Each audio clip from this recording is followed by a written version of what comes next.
control, right, of what and how you run your country. But there's one thing you're talking about basically the IMF. This is the way the IMF is working, because they're doing it on a global scale. Yeah.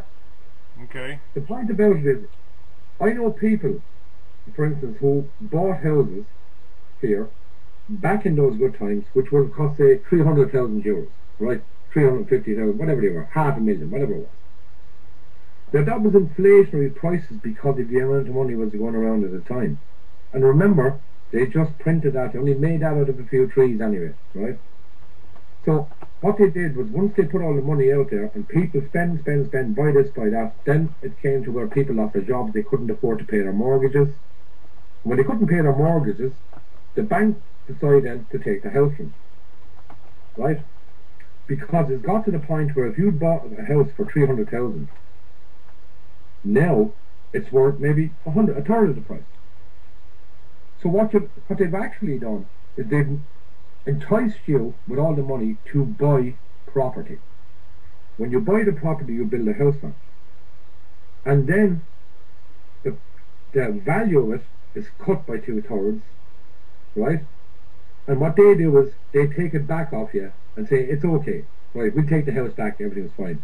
What they've actually done is they've purchased a property, or they've taken back a property that they bought with a piece of paper in the first place, you know, that, like a piece of a tree, for instance, that you could hold in your hand, you could make enough money out of that to buy that house.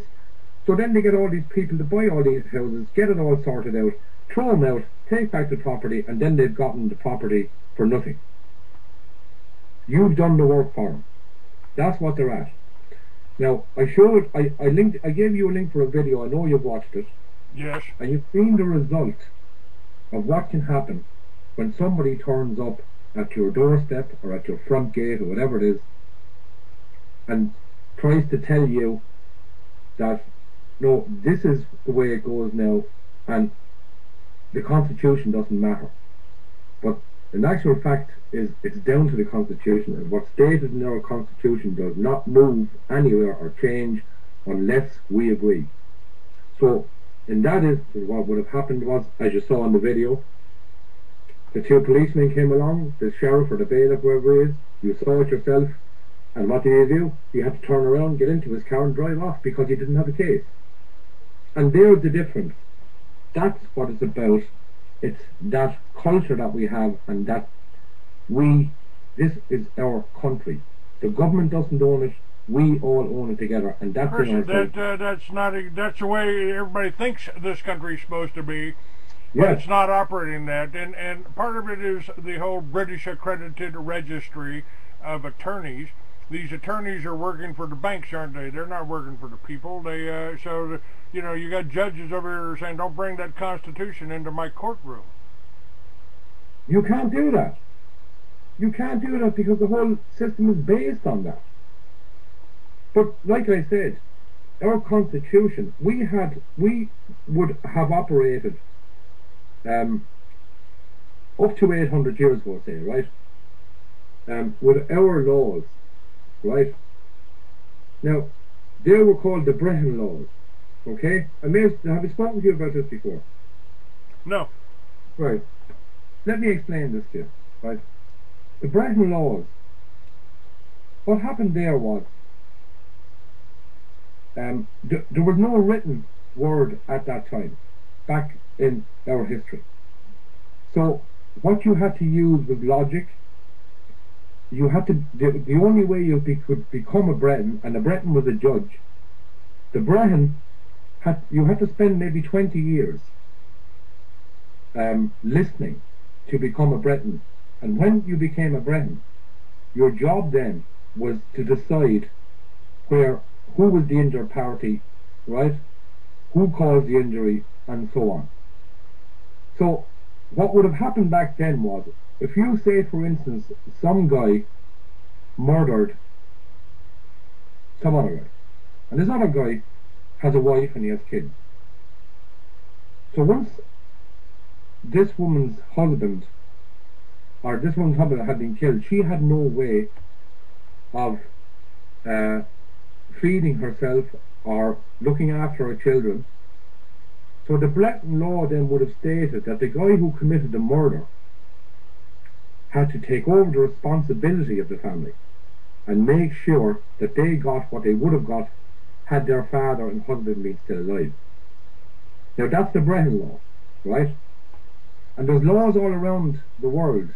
I watched either I remember something, a documentary maybe about, I'm not sure where it is, but the same system that operates in that culture would be the same as ours. And they sent this guy off maybe 50 yards up the middle of you know, like a field, like, you understand that, yeah? Okay. And what you had then was maybe members of this woman's family with spears in their hands, and he had to stand there and they threw the spears. If they got him, fair enough. If they didn't, fair enough. That was the deal. So that put you off thinking about doing or harming anybody. If it was the case you stole cattle, right, what happened there was you had to give back what the Breton, who was the judge, decided what it would be. If you didn't have those cattle, your family had to give them to you. So consequently you were punished by your family and not by a law. The legalese law that's been operated here today, right? The legal law that's been operated here today, if you do the same thing, it puts you into prison for whatever amount of years. To keep you in prison, the taxpayer's tax goes towards that, right? So what happens is that then the people, the injured party has still got nothing, that the injured party does still not have a husband. This guy is in jail with 4 square meals a day. He can play pool, he can play cards, he can sit around, have a bit of fun, right? That's legalese. That's not justice. And that's what you're dealing with, the legalese law, because as you well know, Queen Elizabeth runs your show. Pretty much. Yeah. And of course, you know, that's been really hell from us. Nobody really understands why the English kept their guns when they left. Well, I think it's painfully obvious, you know. You see, if I go into your house, Clay, and I'll go in and I'll sit down and I'll talk to you and I'll ask a few questions and how are you, who are you, what. If I was English, I'll break your door down, I'll shoot you, I'll take what you have, right? And if you're still around or alive in some way, I might ask you a few questions then I go off with everything you have. That's an ideology. Well, that also seems to kind of extend to Israel, doesn't it? Isn't that the way they treat the Palestinians? Yes. I actually have a video. I don't know. I kind of feel like that us white Christians are the Palestinians in America right now, and the Jews are that are in control and behind the scenes in the government. I guess you call them you would call them neocons, you know, or you know, of course they made McCarthyism a bad word. We just talked about that yesterday. They made McCarthyism a bad word because some of Roosevelt's best friends were communists. Yeah. Yeah, but like, you see, it's. I know I don't have to drive this home to you that you understand exactly what I'm talking about. You're the Texan, right? Yes. That's deep set. If it wasn't, you wouldn't be doing what you're doing, right? And you're fighting a battle where you have the minority on your side. Whereas here, we have the majority on our side, because they've come at us from every angle down through the centuries. And we've seen it all, and we play their game with them. They don't know what we're doing behind our backs, and then all of a sudden they're gone. And we carry on doing the same thing. And it's trying to instill that into your audience, whoever's listening there, to get them to look. I think your countrymen really need to look at the American Indian. Now, I've spoken to people here because I can relate to the American Indian because of the culture. I can relate to Aboriginals in Australia. How you live on the land, it's never yours. You don't want it. It's nothing to do with you. You're part of it, right? And this is how we see things here. So you've got to try and get your people to understand that what they have is actually theirs. It's not belonging to some bank manager who gave you the money to buy it. It's not about that. Whatever way, if you go back through the history of that person who lives in your country today, that's how far it goes back then. And based on that, that's where I believe you got to come from. I can sit down. I was in Bulgaria, for instance, last year. There was me and two friends of mine, and 3 Bulgarians. One of them could speak perfect English, the other had broken English, and the third one had no English whatsoever, just Bulgarian.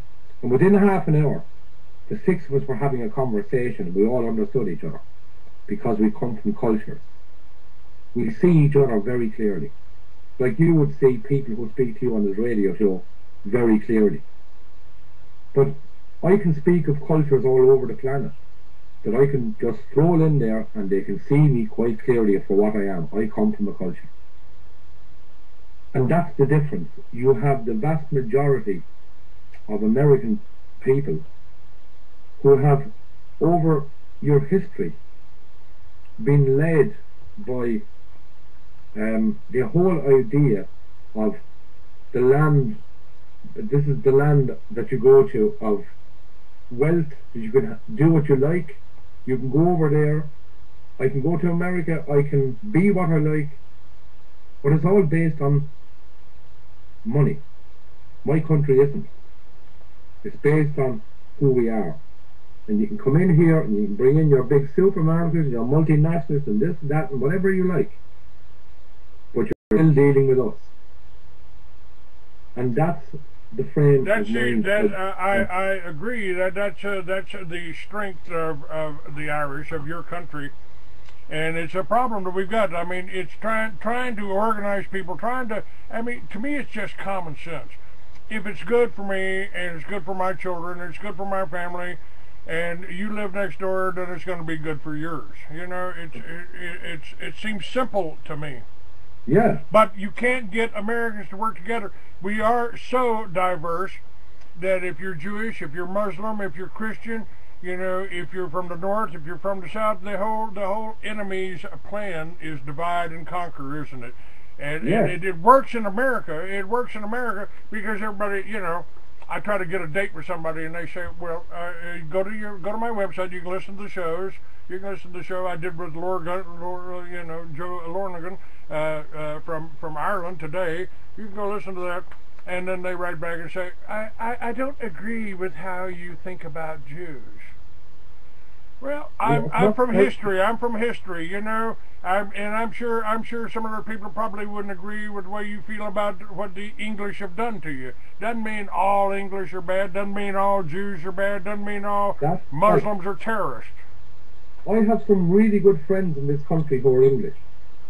Really good friends, right? I've got really good friends who are Polish.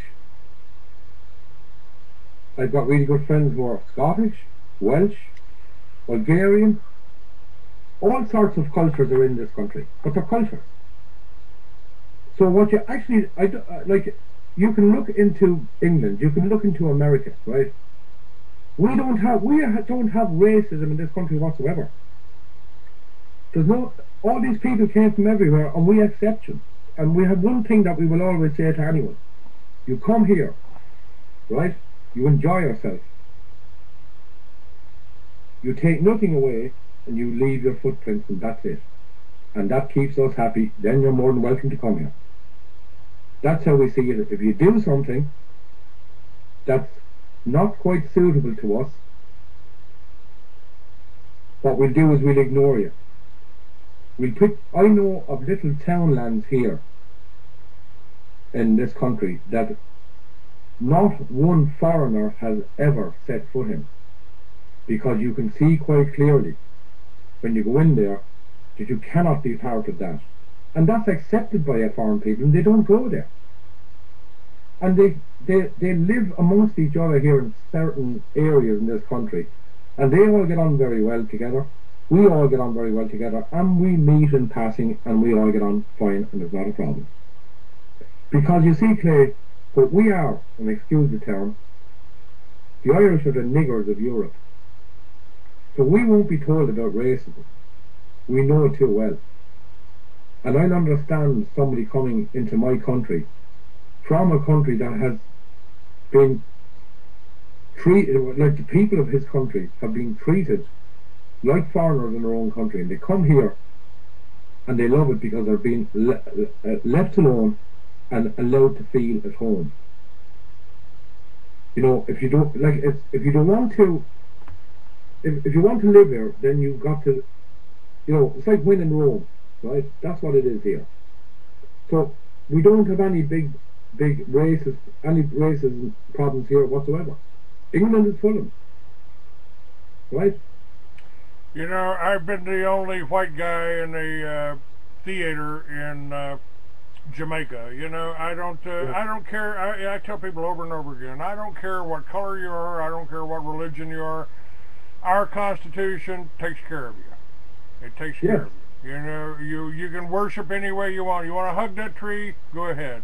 You want to stick your nose in the ground, your ass up in the air? I'll try to keep the Doberman off of you. Yes. You know. But don't expect me to get on my knees with you. I ain't going to do that, you know.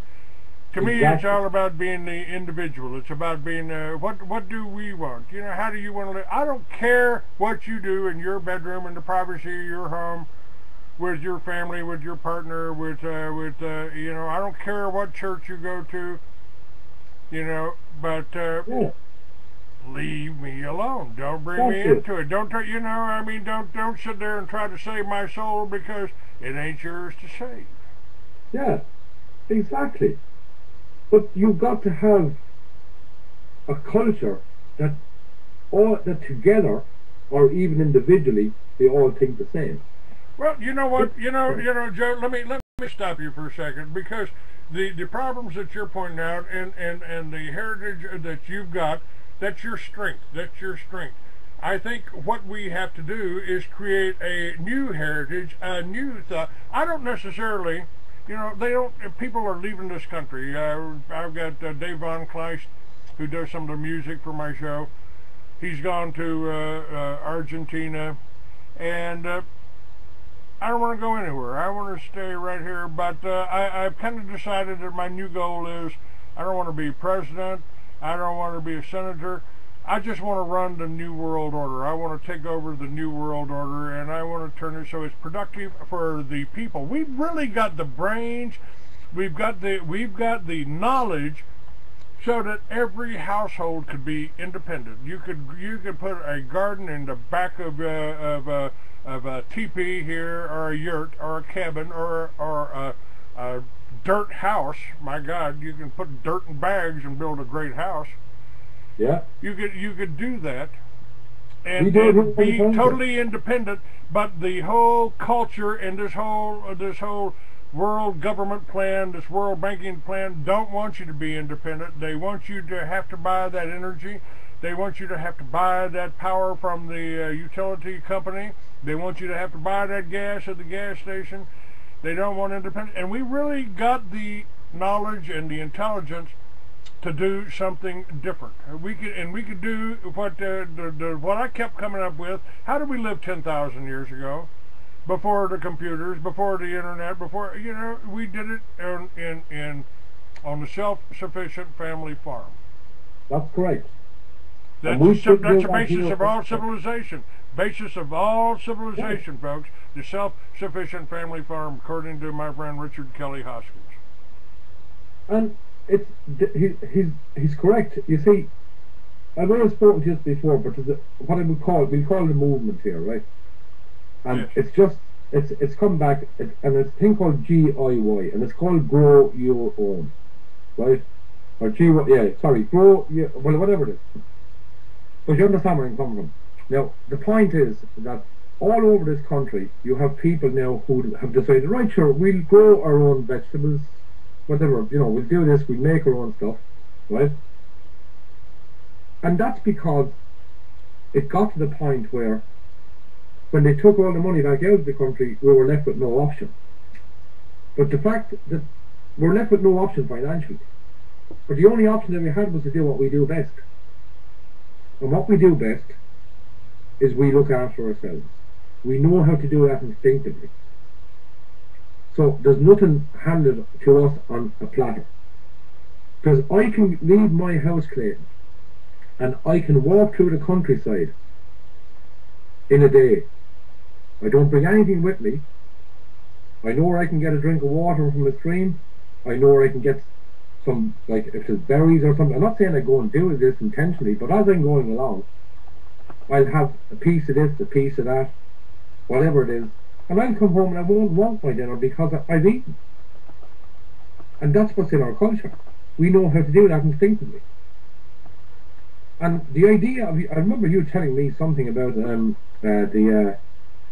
it in the was it whatever, well, it was in some house they were trying to pass this bill about not allowing you to grow anything in your own garden. Now I said that to a couple of people here, and they're still looking at me as if I've got two heads. They do not understand the concept of you not doing what you would want to, you wish to do with what's yours. Nobody has the right to tell you what you should do with your property at any time. Now, if you look at that way, right, and you look at the American version, how I relate it, I find it really amusing. If you take your Star-Spangled Banner, right, we have a flag here which means something to us, right? We look up to that. When I see the American flag, I do not see the Star-Spangled Banner. What I see is a dollar bill flying in the wind. They may as well have that up there because everything that happens in America is based solely on the dollar that you take out of your pocket. And everything that we do here is based on the euro and based on what we do ourselves anyway. So unfortunately what you actually need to do, right, is you need to be able to mix both, because when you get into a situation where if you were used to having, say, $100 a week, now you only have 50, so you've got to make up to 50. How do you do it? You think like your ancestors did and you go that way. And nobody can tell you, I'm sorry, you're only getting $50 and you cannot grow food to eat yourself, so where does that put you? The idea of that, I've spoken to people here, they find it hilarious. As a matter of fact, I've met them on occasion since and they'll say, Joe, are you serious about that? Right? They can't understand that concept.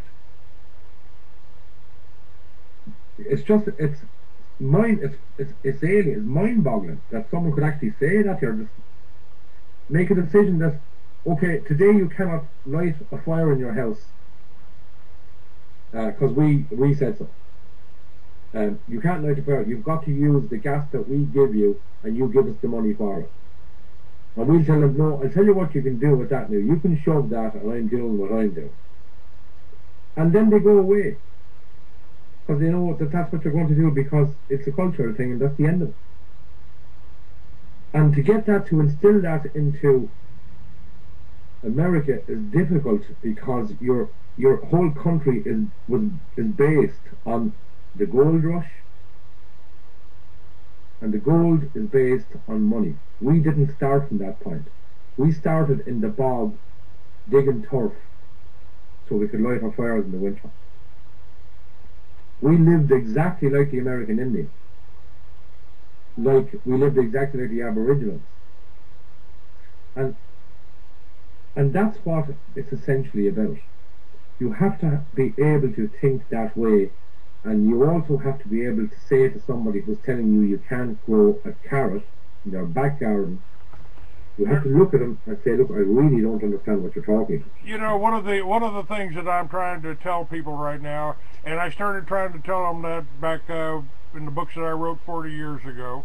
I've tried to tell you this in the Patriot movement, and a lot of the so-called people in the Patriot and the Christian movement don't understand how they've turned the elite.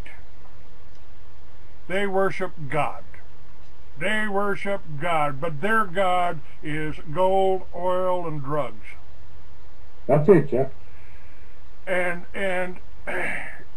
as long as if a man with a badge can come up to you and say, what's that you're smoking there, Clay? What's that you're smoking there? Yeah, well, you know about that. I mean, you know that you are in a police state. They are, and it's just a matter of time before they make that lettuce that you're growing in your backyard just as illegal as that hemp or that marijuana you're growing in your backyard. Now, to me, you know, I mean, we've made progress. We got medical marijuana.